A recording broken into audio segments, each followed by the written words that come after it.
نستعينه ونستغفره ونؤمن به ونتوكل عليه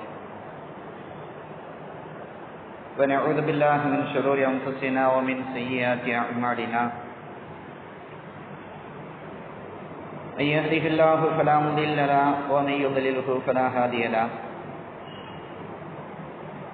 ونشهد أن لا إله إلا الله وحده لا شريك له ونشهد أن سيدنا ومولانا محمدا عبده ورسوله صلى الله عليه وسلم أما بعد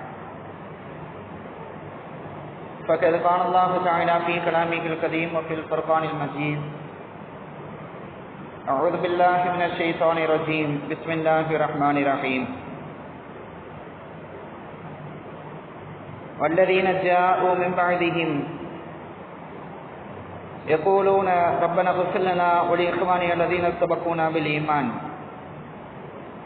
ولا تجعل في قلوبنا غلا للذين آمنوا ربنا إنك رؤوف رحيم صدق الله المولانا العظيم. புகழும் புகழ்ச்சியும் ஏகவல்லோன் அல்லாஹ் ஒருவனுக்கு உரித்தாகட்டுமாக. மேலும் அவனது கிருபையும் சாந்தியும் ஈருலக தலைவர் எம்பெருமானார் முஹம்மது முஸ்தபா ரசூலை கரீம் ஸல்லல்லாஹு அலைஹி வஸல்லம் அன்னவர்களின் மீதும் அன்னாரின் வாழ்க்கை வழிமுறைகளை பின்பற்றி நடந்த உத்தம சத்திய சஹாபாக்கள், தாபியங்கள், தபாய் தாபியங்கள், நாதாக்கள், ஷுஹதாக்கள், சாலிஹீன்கள் போன்ற அங்கடியார்கள் மீதும் இங்கே குழுமியிருக்கும் நம்மவர்கள் அனைவரின் மீதும் அல்லாஹ்வினுடைய சாந்தியும் கருணையும் என்றென்றும் நின்று நலவட்டுமாக.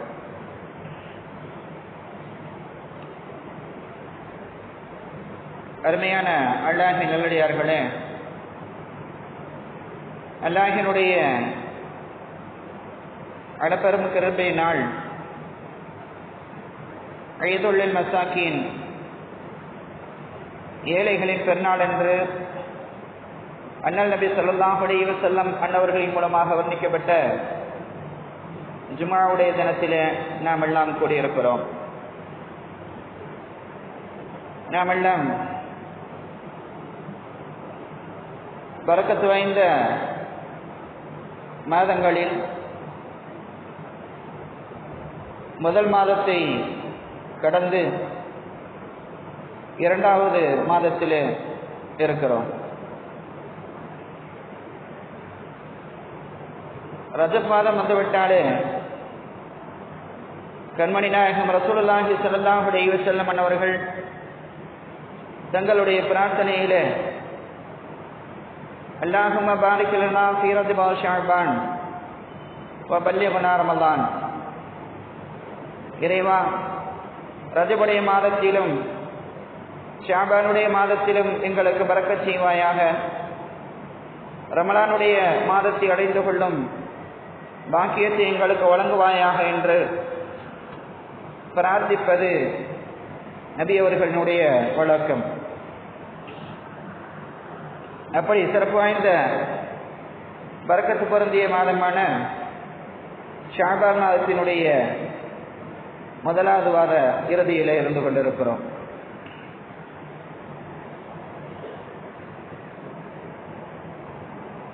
ஒரு மனிதன் இந்த உலகத்திலே வாழக்கூடிய காலகட்டம் தனக்காக எதை வேண்டுமானாலும் சேகரித்துக் கொள்ளலாம் என்ற முனைப்போடு செயல்படக்கூடிய மக்கள் ஏராளம்.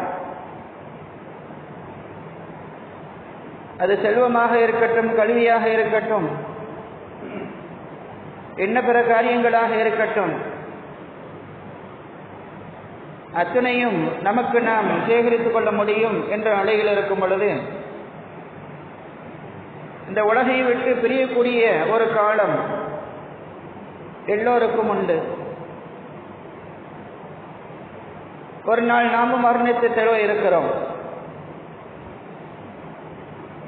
இந்த மரணமடைந்த பின்னால் இந்த உலகத்திலே நமக்காக நாம் எதனை தேடிக்கொண்டிருந்தோமோ, செல்வமாக இருக்கட்டும், கல்வியாக இருக்கட்டும், இன்ன பிற விஷயங்களாக இருக்கட்டும், அவைகள் நாளை மறுமையிலே நமக்கு கிடைக்குமா?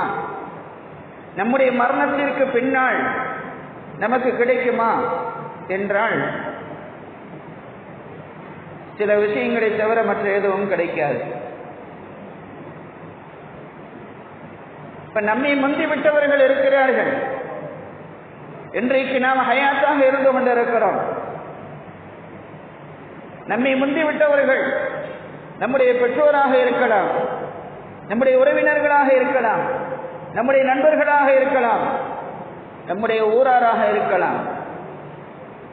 அப்படி முந்தி விட்டவர்களுக்காக நாம் என்ன செய்ய போகிறோம்? முந்திவிட்டவர்களுக்கு அவர்கள் இனிமேல் தேட முடியாது. இன்றைக்கு நான் தொழுகிறேன் என்றால் என்னுடைய தொழுகைக்கான பிரதிபலன் எனக்கு உண்டு. நான் நோன்பு நோக்கிறேன் என்றால் நோன்பிற்கான பிரதிபலன் எனக்கு உண்டு. நான் தான தர்மங்களிலே ஈடுபடுகிறேன் என்றால் அதற்கான பிரதிபலன் எனக்கு உண்டு. ஆனால் நான் இறந்து விட்டவர்கள், என்னை விட்டும் தவறிவிட்டவர்கள், அவர்கள் இப்போது தொழ நினைத்தால் முடியுமா? நோன்பிற்கு நினைத்தால் முடியுமா? தான தர்மங்களை செய்வதற்கு நினைத்தால் முடியுமா? எதுவும் முடியாது. அவர்களுடைய நன்மைக்கான வாசல் அடைபட்டு போனது. நன்மையை இனிமேல் அவர்களால் உருவாக்கி கொள்ள முடியாது என்ற ஒரு நிலையில் இருக்கக்கூடிய நிலை என்ற போது அவர்களுக்கென்று நம்மால் ஏதாவது செய்ய முடியுமா?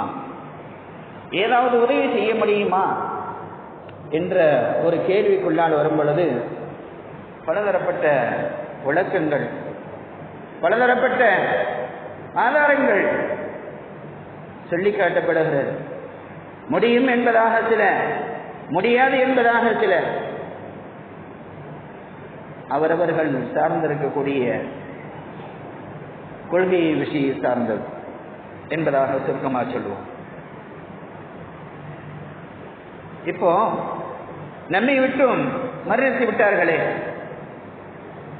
அவர்களுக்கு அந்த நன்மையை எட்டி வைக்கும்படியாக இரண்டு விஷயங்கள் நமக்கு நம்மால் முடியும். இரண்டு விஷயங்கள் அது கண்டிப்பா செஞ்சிடணும். அது செய்யும் போது அவங்களுக்கு போய் சேரும். எந்த வழியில நம்முடைய முன்னோர்களுக்கு, நம்மை விட்டும் முந்தி சென்றவர்களுக்கு அந்த நன்மையுடைய பலனை கொடுக்க முடியும் என்ற கேள்வி வந்தால், முதலாவது அவர்கள் வசியத்து செய்துவிட்டு மரணத்திருந்தால் அதனை கட்டாயம் செய்தே ஆக வேண்டும்.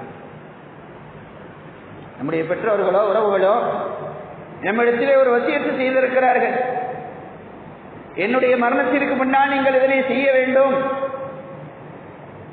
எனக்காக ஒரு பள்ளிவாசல் கட்டி கொடுங்க, எனக்காக ஒரு நீர்நிலையை ஏற்படுத்தி கொடுங்க, எனக்காக இந்த தான தர்மங்களில் ஈடுபடுங்க என்பதாக சொல்லி வைத்திருந்தால் அதனை கட்டாயம் கொடுக்க வேண்டும்.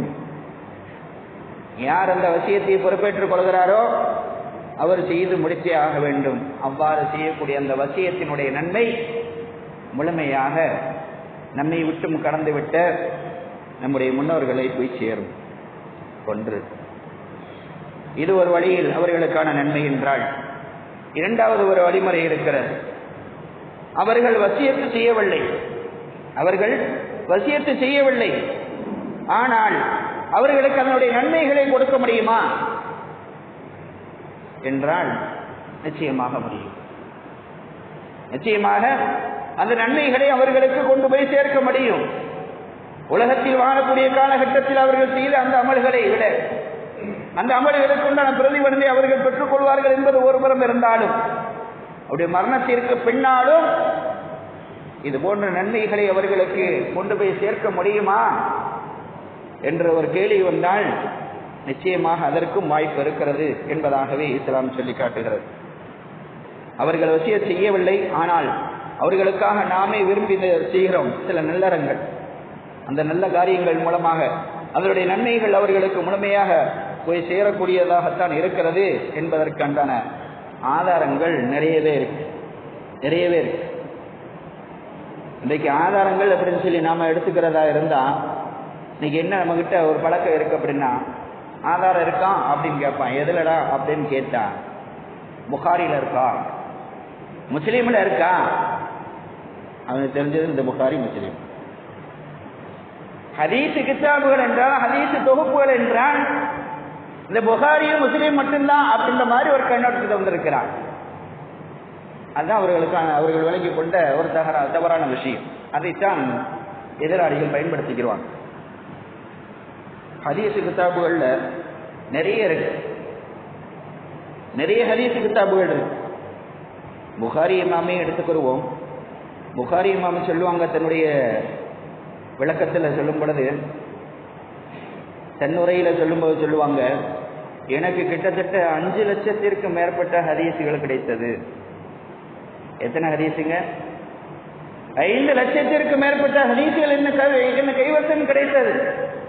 ஆனால் அதனை சரிபார்த்து என்னால் கோர்வை செய்ய முடிந்தது இவ்வளவுதான். 6000 7000 உண்ட அந்த ஹதீஸ் மட்டும்தான் என்னால் சரிபார்த்து கோர்வையாக கொண்டு தொகுக்க முடிந்தது அப்படின்னு சொன்னாங்க. இவங்க தொகுத்த பாக்கி எல்லா ஹதீஸ் இல்லைன்னு சொல்லிடலாமா? புகாரி இமாம் எதனை தொகுத்து வைத்தார்களோ அந்த ஹதீஸை தவிர்த்து மற்ற ஹதீஸ்கள் ஹதீஸ் அல்ல அப்படின்னு சொல்ல முடியுமா? இன்னைக்கு நம்முடைய வழக்கு அப்படித்தான் இருக்கு.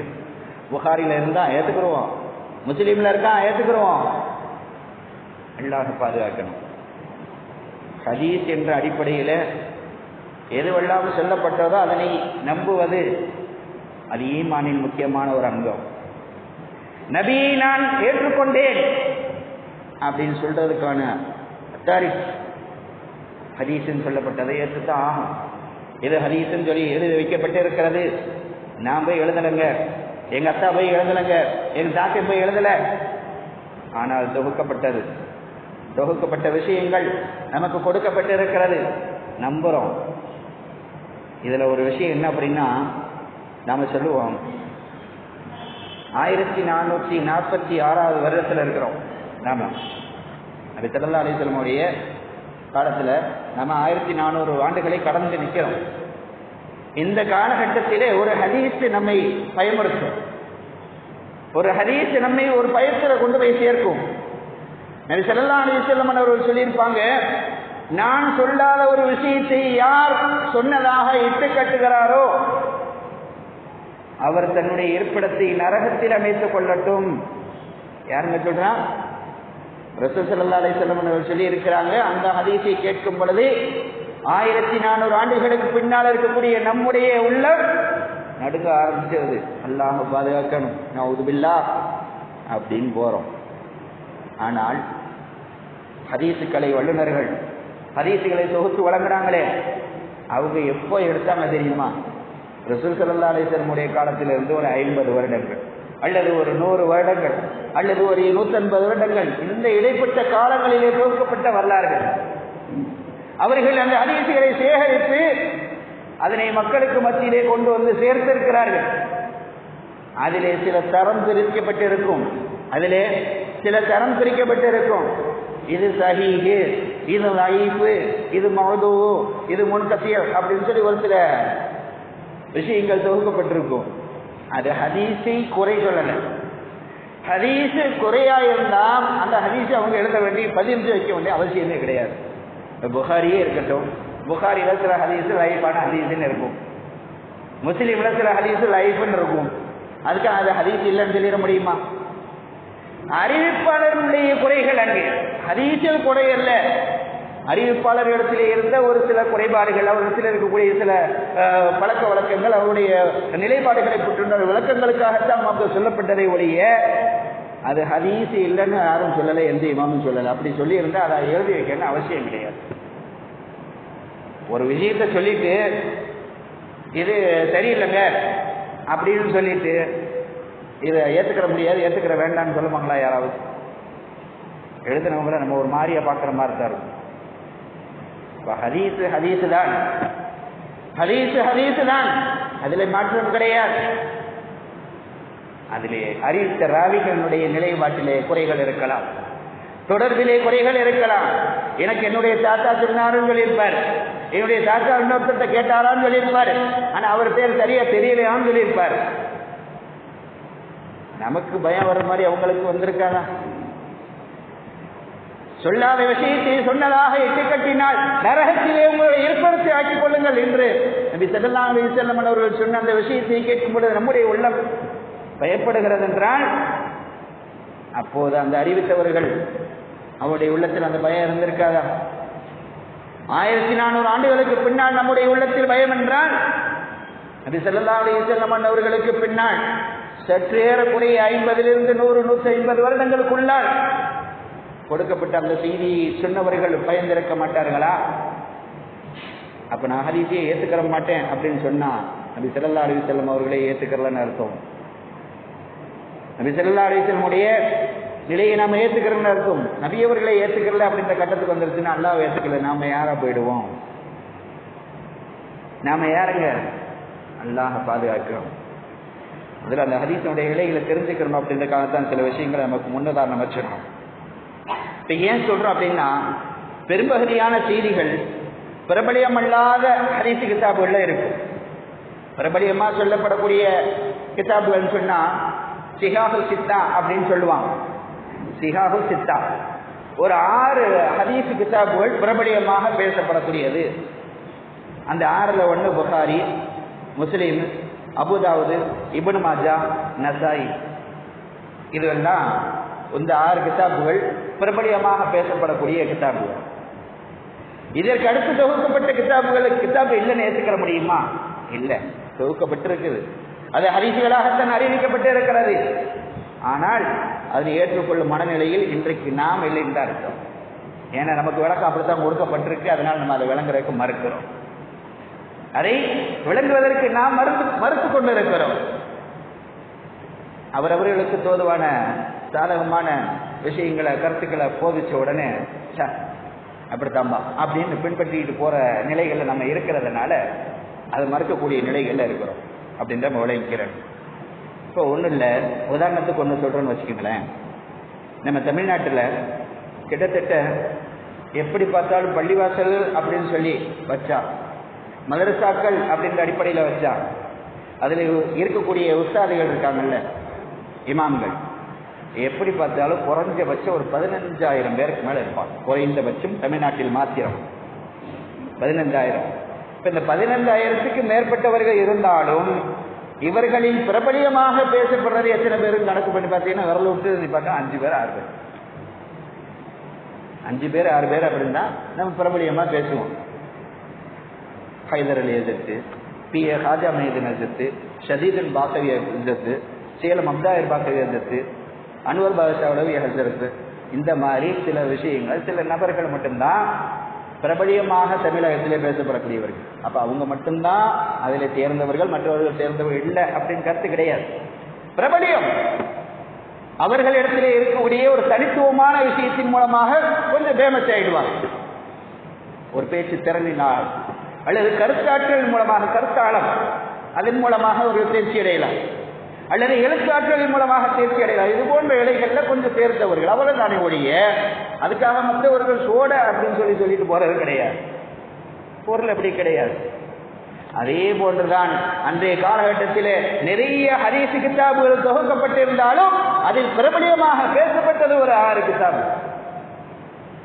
அந்த 6 கிதாபுல 2 மட்டும் கையில வச்சுக்கிட்டு புகாரில ஆதாரம் இருக்கா, முஸ்லீம்ல ஆதாரம் இருக்கா அப்படின்னு கேட்டா அதுக்கு ஒன்றும் சொல்ல முடியாது. அல்லாஹ் பாதுகாக்கணும் இன்ஷா அல்லாஹ். இப்ப நம்ம ஏன் சொல்ல வர்றோம் அப்படின்னா, இப்ப இந்த வசியத்து செய்தான் அதனை நிறைவேற்றுகிறோம். வசியத்து செய்யல, நம்மிடத்தில் இருக்கக்கூடிய நம்முடைய முன்னோர்கள் மரணித்து விட்டார்கள் என்றால் அவர்களுக்கு ஏதாவது ஒரு நன்மைகளை எத்தி வைக்க முடியுமா அப்படின்னு ஒரு கேள்வி வரும்போது நிச்சயமாக முடியும் என்பதற்குண்டான சான்றுகள் நிறைய ஹதீசுகள் நம்ம கிட்ட இருக்கு. கைவசம் இல்ல, ரசூல் ஸல்லல்லாஹு அலைஹி வஸல்லம் அவர்கள் சொன்ன விஷயங்கள் ஏராளமாக தாராளமாக இருந்துகிட்டு இருக்கிறது என்பதை நம்ம விளங்கிக்கிறோம். இப்போ ஒரு ஹதீஸ்ல வருது, நபி ஸல்லல்லாஹு அலைஹி வஸல்லம் அவர்கள் சொல்வாங்க, இறந்து விட்ட பெற்றோருக்காக ஹஜ் செய்தவருக்கு நரகத்தினுடைய விடுதலை கிடைக்கிறது, அந்த பெற்றோருக்கும் பரிபூர்ணமாக ஹஜ்ஜினுடைய நன்மைகள் கிடைக்கிறது என்பதாக சொல்றாங்க. இது பைஹக்கி அப்படின்னு சொல்லப்படுற ஒரு ஹதீஸ் கிதாபுல இடம்பெற்று. இறந்து விட்டார் இல்லையா, அவருக்காக ஹஜ் செய்யறோம். நம்முடைய தந்தையை நம்ம விட்டு போயிட்டாங்க, அவங்க என்ன வசியத்து செய்யல, எனக்காக ஹஜ் செய்யுங்கன்னு சொல்லல, ஆனா இருந்தாங்க, மௌத்தாயிட்டாங்க. அவங்களுக்கு அந்த நன்மைகள் சேர வேண்டும் என்ற அடிப்படையில் நமக்கு வசதி இருக்கும் பொழுது நாம் என்ன செய்யறோம்? அவருக்கு பகரமாக நாம் ஹஜ் செய்யும் பொழுது அதனுடைய நன்மைகள் அவருக்கு பரிபூர்ணமாக கிடைச்சிரும். அப்படி அவருக்கு பரிபூர்ணமான நன்மை கிடைக்க காரணமாக இருந்ததன் காரணமாக அந்த பிள்ளைக்கு நரகத்திலிருந்து விடுதலை கிடைக்கும் என்று ரசூலுல்லாஹி ஸல்லல்லாஹு அலைஹி வஸல்லம் அவர்கள் நமக்கு சொல்லிக் கொடுக்கிறார். மற்றொரு செய்தியில பார்த்தீங்கன்னா, முஸ்லீம்ல வரக்கூடிய ஒரு செய்தி, சுஹைனா என்ற குடும்பத்தை சேர்ந்த ஒரு பெண், சுஹைனா என்ற குடும்பத்தை சேர்ந்த ஒரு பெண்மணி நபி ஸல்லல்லாஹு அலைஹி வஸல்லம் அவர்களிடத்திலே வருகிறதிலிருந்து ஒரு கேள்வி கேட்கிறாங்க. யா ரசூலல்லாஹ், என்னுடைய தாயார் ஹஜ் செய்ய வேண்டும் என்பதாக நேர்ச்சி செய்திருந்தார். என்னுடைய தாயார் ஹஜ் செய்ய வேண்டும் என்பதாக நேர்ச்சி செய்திருந்தார். அவரால் ஹஜ் செய்ய முடியல, மௌத்தாயிட்டான். ஈத்துல இருந்தாங்க, ஆனா மௌத்தாயிட்டாங்க. இந்த மாதிரி நிலையில அவருக்காக நான் ஹஜ்ஜை நிறைவேற்றலாமா அப்படின்னு யார் கேட்கிறா? மகள் ரசூல் ஸல்லல்லாஹு அலைஹி வஸல்லம் இடத்துல கேட்கிறான்.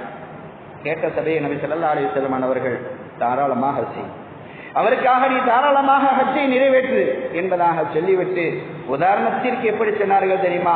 அவரின் மீது ஏதாவது ஒரு கடன் பட்டிருந்தான், யாருக்கும் கடன் கொடுக்க வேண்டியது இருந்தால் அவர் சார்பாக நீ அந்த கடனை நிறைவேற்றுவாயே, அதே போன்று அவருக்காக நீ ஹஜ்ஜை நிறைவேற்று, அதனுடைய பிரதிபல நன்மை அவருக்கு கிடைக்கும் என்று ரசூலுல்லாஹி ஸல்லல்லாஹு அலைஹி வஸல்லம் அவர்கள் விளக்கமாக சொல்லிக் கொடுக்கிறார். இந்த செய்தி முஸ்லிம்ல பதிவு செய்யப்படுது. அதே போல ஒரு ஹதீஸில் எப்படி வந்து அப்படின்னா, புகாரியில் வரக்கூடிய ஒரு செய்தி, நபி ஸல்லல்லாஹு அலைஹி வஸல்லம் அவர்கள் ஒரு கூட்டத்தாரை அனுப்பி வைக்கிறாங்க. ஒரு கூட்டத்தாரை அனுப்பி வைக்கிறாங்க. அதாவது கியாஸ் பிடித்தன்னு சொல்லுவாங்க. ஒன்றைக்கு பார்த்து இன்னொன்று ஆதாரமாக எடுத்துக்கிறது அப்படின்னு சொல்றது. ஒன்றை வைத்து இன்னொன்றுக்கு ஆதாரம் எடுத்துக்கிறது அப்படின்னு சொல்லுவோம் இல்லையா, அதுக்கு பேர் கியாஸ் பிடித்தல் அப்படின்னு சொல்லுவாங்க.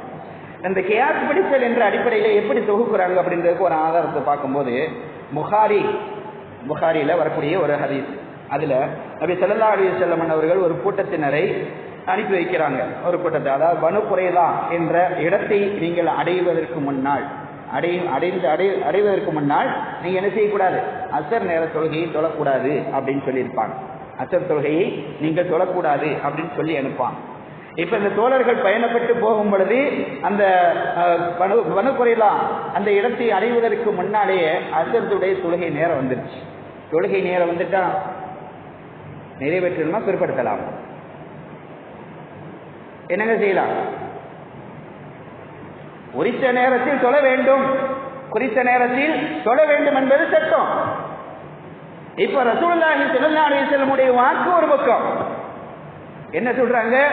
பனு குறைலா என்ற அந்த இடத்தை நீங்கள் அடைவதற்கு முன்னால் நீங்கள் அசர் தொழுகை தொழக்கூடாது அப்படின்னு சொல்லி அனுப்புறாங்க. இப்ப அந்த இடத்துக்கு போய் ரீச் பண்றதுக்கு முன்னாடியே அசர் தொழுகையுடைய நேரம் வந்துருச்சு. இப்ப அந்த இடத்துல ரெண்டா பிரியுது. ரெண்டா அந்த மக்களுக்குள்ள கருத்து வேறுபாடு வருது. அந்த கருத்து வேறுபாடுல ஒரு சாரார் சொல்றாங்க, அந்த இடத்துக்கு சீக்கிரமா நம்ம போய் அடையணும் என்ற நோக்கத்துலதான் ரசூல் ஸல்லல்லாஹு அலைஹி வஸல்லம் சொல்லி இருப்பாங்க. நமக்கு அந்த இடத்துல போய் ரீச் ஆக முடியல, அதனால தொழுகை நேரம் வந்துருச்சுல, நாம தொழுதுடுவோம்னு சொல்லி ஒரு கூட்டம். இன்னொரு சாரார் என்ன செய்யறாங்க? ரசூல் ஸல்லல்லாஹு அலைஹி வஸல்லம் சொல்லு எதுவோ அதை மட்டும்தான் நம்ம பார்க்கணும். அதனால நம்ம அந்த இடத்துக்கு ரீச் பண்ணிட்டு தான் என்ன செய்யணும்? நாம அந்த தொழுகையை நிறைவேற்ற வேண்டும் அப்படின்னு இன்னொரு சாரார் நிற்கிறாங்க. இப்போ ஒரு சாரார் அசர் தொழுகையை தொழுதுட்டாங்க, இன்னொரு சாரார் அந்த இடம் வந்த பின்னாடி தொழுது முடிக்கிறாங்க. இப்ப அந்த போன வேலைகள் முடிந்து நபி ஒரு இடத்துல திரும்பிய பின்னால் இந்த இரண்டு செய்தியும் நபி ஸல்லல்லாஹு அலைஹி வஸல்லம் இடத்திலே சொல்லி காட்டப்படுகிறது. நடந்த விஷயத்தை சொல்லி காட்டப்படுது. இப்ப ரசூல் ஸல்லல்லாஹு அலைஹி வஸல்லம் அவர்கள் எந்த ஆட்சேபனையுமே தெரிவிக்கல, எந்த ஆட்சேபனையும் அந்த இடத்துல தெரிவிக்கல, யாரையும் கண்டிக்கல. நீங்க செஞ்சீங்க அப்படின்னு சொல்லி யாரையும் கேட்கல, நீங்க செய்யலன்னு சொல்லி அவங்களையும் கேட்கல. இப்ப யாரையும் அவர்கள் கண்டிக்காத நிலையில் இருக்கும் பொழுது அந்த இடத்துலதான் ஒரு சட்டம் தொகுக்கப்பட்டு எடுக்கப்படுது.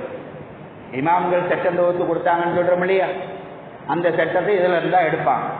அந்த அடிப்படையில தான் அசர் தொழுகைய அந்த முன்னேறம் அப்படின்ற அடிப்படையில ஷாஃபி மதுஹப் இமாமலையும் மற்ற பிற நபர்களும் என்ன செய்வாங்க, அந்த 3 மணிக்கு 3:30 மணிக்கு வாங்க சொல்லி தொழுகிறாங்க. பார்த்திருக்கீங்களா அசர் தொழுகை? ஹனஃபி இமாம் அடிப்படையில அவங்க சொன்ன பின்னாடி எந்த அடிப்படையில்? ரசூல் ஸல்லல்லாஹு அலைஹி வஸல்லம் அந்த இடத்துக்கு நீங்க போன பின்னாடி தான் நீங்க சொல்லணும்னு சொன்னாங்கல்ல, அதுக்கு உண்டான அந்த காலதாமதம் எவ்வளவு இருந்துச்சு அந்த நேரம், அதை கணக்கு பண்ணி அவங்க எடுத்துப்பாங்க. சுருக்கமா எடுத்தோம்னா நம்ம சொல்ற புரிதலுக்கு நம்ம சொல்றதா இருந்தா, உச்சி வெயில் இருக்கு இல்லையா, உச்சி வெயில் அசர் துளைக்கான டிஸ்டன்ஸ் எல்லாம் அந்த ஷாஃபிக்கும் ஹனஃபிக்குமான இதை வித்தியாசத்தை நம்ம புரிஞ்சுக்கிறது சொல்றோம்.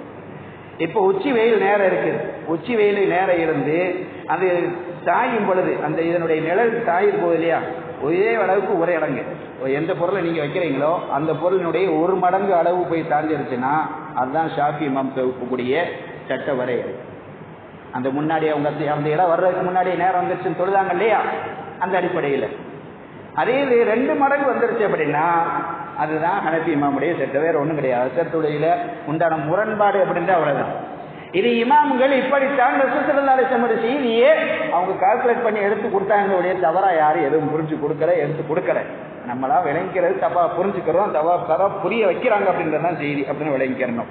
அதே போல ஒஃபாத்தான ரொம்ப விட்டு நம்ம ஒஃபாத் ஆயிட்டாங்க இல்லையா, அவங்க சார்பாக ஏதாவது நன்மைகளை எட்டி வைக்கக்கூடிய விஷயத்துல குர்பானி கொடுக்கலாமா அப்படின்னு ஒரு செய்தி வரும். அப்போ ஹஜ்ரத் அலி ரலியல்லாஹு தஆலா அன்ஹு அவர்கள் ஒவ்வொரு வருடமும் 2 குர்பானி கொடுக்கிறாங்க. இந்த செய்தி அபூதாவுதுல இடம்பெற்றிருக்கக்கூடிய செய்தி, அபூதாவுது என்ற ஹதீஸ் கிதாபில் இடம்பெறுது.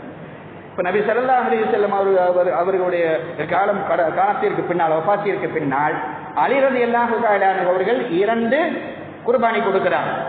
இப்போ கேட்பவங்க கேட்பாங்க இல்லையா, எல்லாரும் ஒரு குர்பானி கொடுப்பாங்க, நீங்க 2 குர்பானி கொடுக்குறீங்களே என்ன காரணம் என்பதாக கேட்கப்பட்ட போது அலி ரலியல்லாஹு தஆலா அன்ஹு அவர்கள் சொன்னார்கள், நபி ஸல்லல்லாஹு அலைஹி வஸல்லம் அன்னவர்களை என்னுடைய மரணத்திற்கு பின்னால் எனக்காகவும் ஒரு ஆடு நீங்கள் குர்பானி கொடுக்க வேண்டும் என்பதாக என்று சொல்லி இருக்கிறாங்க, அதனால நான் அந்த குர்பானியை கொடுத்துக்கிட்டு வாரேன் என்பதாக அலி ரலியல்லாஹு தஆலா அன்ஹு சொன்ன செய்தி அபூதாவுதுல நமக்கு இடம்பெற்றிருக்கக்கூடியதா இருக்குது. அப்படி ஒரு மனிதர் இறந்து விட்டால் அவருக்கு நம்மால் உயிரோடு இருக்கக்கூடியவர்களால் நன்மைகளை எத்தி வைக்க முடியும் என்பதற்கு உண்டான ஆதாரங்கள் நிறையவே நம்ம கிட்ட இருக்குது அப்படின்னு நம்ம விளங்கிக்கிறணும். அதே போல ஒரு செய்தியில நிரந்தரமா அவரே ஏற்படுத்தி வச்சுட்டு போறது ஒன்று இருக்கும்ல, இருக்கக்கூடிய காலகட்டத்திலேயே நிரந்தரமான நன்மைகளை ஏற்படுத்தி வச்சுட்டு போறது இருக்கும் இல்லையா, அந்த மாதிரி ஒரு விஷயத்துக்கு நம்ம வந்தோம் அப்படின்னா ஒரு 3 விஷயங்கள் நபி ஸல்லல்லாஹு அலைஹி வஸல்லம் அவர்கள் நமக்கு டைரக்டாவே சொல்லியிருப்பாங்க. டைரக்டாவே, ஏன்னா இந்த உலகத்துடைய வாழ்வுடைய நிலையை சுருக்கமா சொல்லி முடிக்கிறதுக்கு தப்பா எடுத்துக்காதீங்க. கண்ணதாசன் சொல்லியிருப்பார் ஒரு வரியில, சொல்லியிருப்பார், வீடு வரை உறவு, வீதி வரை மனைவி, காடு வரை பிள்ளை, கடைசி வரை யாரோ அப்படின்னு கேட்டிருப்பார். கடைசி அப்படின்றத மரணம். மரணத்திற்கு பின்னால் யார்? மரணம் வரைக்கும் மனைவி இருக்கலாம், உறவு இருக்கலாம், மக்கள் இருக்கலாம். ஆனா கடைசியில மரணத்திற்கு பின்னால் அப்படின்ற ஒரு கேள்வி வந்தா என்ன? அதற்குண்டான விஷயத்தை அவர் இந்த ஹதீஸை பார்த்து எடுத்த அந்த ஒரு செய்தியின் தொகுப்பு இருக்கு, ஒரு குறிப்பு இருக்குது. உண்மையா பையன் தெரியாத அல்லாஹ். இப்ப எந்த அடிப்படையில் அப்படின்னா ரசூலுல்லாஹி ஸல்லல்லாஹு அலைஹி வஸல்லம் அவர்கள் சொல்றாங்க, இதா மாற்றல் இன்சான் ஒரு மனிதன் மரணித்து விட்டால் இன்கத்தியோ அணுகு அமலுகு அவருடைய அமல்கள் எல்லாம் துண்டித்து விடும். இல்லாம் என சலாசத்தின் ஒரு 3 அமல்களை தவிர பாக்கி எல்லா அமலும் துண்டிக்கப்படும். அவரால் எதுவுமே செஞ்சுக்கிற முடியாது. அவர் செஞ்சு வச்சுட்டு போன அந்த 3ஐ தவிர அவரால் வேற எதுவும் அவருக்கு செய்து கொள்ள முடியாது என்பதாக சொன்ன நபி ஸல்லல்லாஹு அலைஹி வஸல்லம் அவர்கள் முதலாவது விஷயமாக சொன்னாங்க, மின் சதக்கத்தின் ஜாரியத்தின், அதாவது சதக்கத்தின் ஜாரியா அப்படின்னு சொல்ல முடியாது, அது எல்லாருமே தெரிஞ்ச விஷயம் தான். அந்த 3 விஷயம், அந்த 3 விஷயம், ஒன்று அவர் நிலையாக ஏற்படுத்தி வைத்த தர்மம். இப்ப நான் ஒரு 100 ரூபாய் ஒருத்தர் கொடுத்துட்டேன் அப்படின்னா அவர் அதை வாங்கி உண்டு கழிச்சு போட்டார், முடிஞ்சு போச்சு. அது அல்ல, அது நிலையான தர்மம் கிடையாது. அந்நேரத்தில் நாம் பசியை ஆற்றி விட்டோம், அவ்வளவுதான். இப்ப நிலையான தர்மம் என்பது ஒரு வசதியற்ற நிலையில் இருக்கிறார், கல்வியின் மீது தாகமுடையவராக இருக்கிறார், அவரால் கல்வியை கற்றால் மிக பெரும் ஒரு நிலைக்கு போயிடுவாரு அப்படின்ற ஒரு நிலை இருந்துச்சு அப்படின்னா அவருக்காக வேண்டி, அந்த கல்விக்காக வேண்டி நம்ம ஒரு உதவி செய்யறோம் பார்த்தீங்களா, அந்த உதவியை பெற்றுக்கொண்டு அவர் அந்த கல்வியை கற்றார், அதை கொண்டு அவர் பலன் பெற்றார் என்றால் அவர் பலன் பெறக்கூடிய காலமெல்லாம் அவர் பலன் பெற்றது மட்டுமல்ல, அவரின் மூலமாக யாரெல்லாம் பலன் பெற்றார்களோ அவர்களெல்லாம், அவர்களுக்கு யாரெல்லாம் பலன் கொடுத்தார்களோ, இப்படி நன்மைகள் நிரந்தரமாக போய்கிட்டே இருக்கும். இதுதான் நிலையான தர்மம் அப்படின்றது. ஏதோ கேட்டு வந்தாங்க, நான் 1 ரூபாய் போட்டேன், 5 ரூபாய் போட்டேன், 10 ரூபாய் போட்டேன், நான் சதக்கா செஞ்சுட்டேங்க, எனக்கு காலத்துக்கு நன்மை கிடைச்சிடும் அப்படிலாம் சொல்ல முடியாது. அதே போல பள்ளிவாசல் கட்டி கொடுக்கிறது, பள்ளிவாசலுக்கு தேவையான கபர்ஸ்தான் இது போன்ற நிலைகளை அரேஞ்ச் பண்ணி கொடுக்கிறது, நம்முடைய சமூகத்தின் முன்னேற்றத்திற்கான வழிவகைகளை ஏற்படுத்தக்கூடிய விஷயங்களை செய்து கொடுப்பது, இதெல்லாம் நிலையான தர்மத்தை சார்ந்தது. ஒன்று. இரண்டாவது, புரோஜனமான கல்வி அப்படின்னு சொன்னான். நான் ஒரு கல்வியை கற்றுக்கொண்டான், அந்த கல்வியை என்னை சார்ந்தவனுக்கு நான் கற்றுக் கொடுக்கிறேன். அவர் கற்றுக்கிட்டாரு, அவர் அமல் செய்கிறாரு, அவர் பிறருக்கு கற்றுக் கொடுக்கிறார், அவர் அமல் செய்கிறாரு, அவர் பிறருக்கு கற்றுக் கொடுக்கிறார். இப்படி நிலையாக ஓடிக்கிட்டே இருக்கு. நான் சொல்லிக் கொடுத்த ஒற்றை வார்த்தை எனக்கு காலம் பூரா வந்துகிட்டு கிடைச்சிக்கிட்டு இருக்கும். அந்த இல்மினுடைய தொடர்பிலே இருப்பார்களே, இருக்கக்கூடிய காலமெல்லாம் அந்த நன்மைகள் எனக்கு கிடைச்சிக்கிட்டு இருக்கும். இது நிலையான நன்மைகளை பெற்று சதக்கத்துன் ஜாரியா. மூன்றாவது, வலதின் சாலிகன் எது உலகு, அவருக்காக பிரார்த்தனை செய்யக்கூடிய பிள்ளைகளை உருவாக்கி வச்சுருப்பாரு. இன்னைக்கு யாராவது பெற்ற தகப்பனுக்கு துவா செய்யற மாதிரி பிள்ளை இருக்குதா? இல்ல. அவர்கள் எந்நிலையில இருந்தாலும், கொடுத்திருந்தாலும், கொடுக்கவில்லை என்றாலும், சேர்த்திருந்தாலும், சேர்த்து வைக்கவில்லை என்றாலும், அவர்களுக்காக வேண்டி, பெற்றோருக்காக வேண்டி நாம கேட்டிருக்கிறோமா? ஏன்னா என்னுடைய பாவத்தை மன்னித்து விட கேட்கிறோமா? ஏன்னா என்னுடைய பெற்றோரின் பாவத்தை மன்னித்து விட கேட்கிறோமா? அவருக்கு கொடுக்கணும், கேட்கணும். ரசூல் ஸல்லல்லாஹு அலைஹி வஸல்லம் சொல்றாங்க, நீங்க ஒரு சதக்கா செய்றீங்க, நீ ஒரு அமல் செய்றீங்க, அந்த அமலுடைய நன்மையை இறைவா என்னுடைய தாய்க்கும் தகப்பனுக்கும் நீ வழங்கு என்பதாக நீ சொல்லி சென்றால், சொல்லி செய்தால் அவர்களுக்கும் அந்த நன்மை கிடைக்கும். இது ரசூல் ஸல்லல்லாஹு அலைஹி வஸல்லம் அவர்கள் நமக்கு சொல்லிக் கொடுக்கக்கூடிய அழகான வழிமுறை. இந்த வழிமுறைகள்ல இன்னைக்கு இல்லாதனால கொண்டு போய் உள்ள பூட்டி வச்சுட்டோம்னா, மூடிட்டோம்னா, மண்ணை தள்ளி மூடியாச்சுன்னா மௌத்தா போனவர்களுக்கும் நமக்குமான எந்த தொடர்பும் இல்லாம இன்னைக்கு நாம இருந்துகிட்டு இருக்கோம். பெற்ற தாயின் போய் பார்க்கல, தந்தையின் போய் பார்க்கல, நண்பர்களை நண்பர்களுக்கு பார்க்கல, உறவுகளை உறவுகளாக நாம் பார்க்கல. ஆனால் ரசூல் ஸல்லல்லாஹு அலைஹி வஸல்லம் சொன்னார்கள், உங்களுக்காக வேண்டி உங்களிடத்தில் இருந்து பெற்றோர்களிடத்திலும், பிள்ளைகள் இடத்திலும், நண்பர்களிடத்திலும் அவர்கள் எதிர்பார்த்து காத்திருக்கிறார்கள். அவர்களுக்காக நீங்கள் ஏதாவது ஒரு நன்மையை சேர்த்து விட்டீர்கள் என்ற எதிர்பார்ப்பில் அவர்கள் அந்த இடத்தில் இருப்பார்கள். அவர்களுக்கு உங்களால் கொடுக்கப்படக்கூடிய ஒரு நன்மை இந்த உலகத்தை காட்டிலும் பெரிதாக அவர்களுக்கு காட்டப்படும் என்பதாக சொல்லப்படுது, என்பதாக ரசூல் ஸல்லல்லாஹு அலைஹி வஸல்லம் சொல்றான். அந்த அளவிற்கு அவர்கள் நம்முடைய எதிர்பார்த்தவர்களாக இருக்கும் பொழுது அவர்களை விட்டும் தொடர்பை விட்டு விலகியவர்களாக நாம் இருந்துவிடக்கூடாது.